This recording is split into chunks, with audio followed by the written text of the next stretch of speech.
অফিসের ফোন করছেন কিন্তু সেখানে কারেন্ট এখন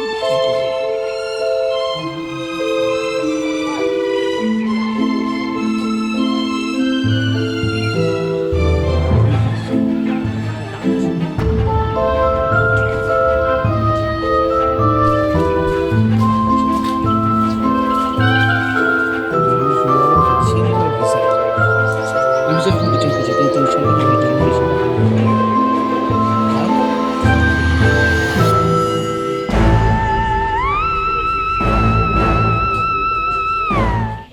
ভাঙ্গুরের দক্ষিণ বামুনিয়া এলাকায় বোমা বিস্ফোরণের ঘটনাস্থলে ভাঙ্গুর ডিভিশনের ডিসি এবং কেন্দ্র বাহিনী সহ বিশাল পুলিশ বাহিনী সেখানে মোতায়েন করা হয়েছে। দেখুন সেই চিত্র।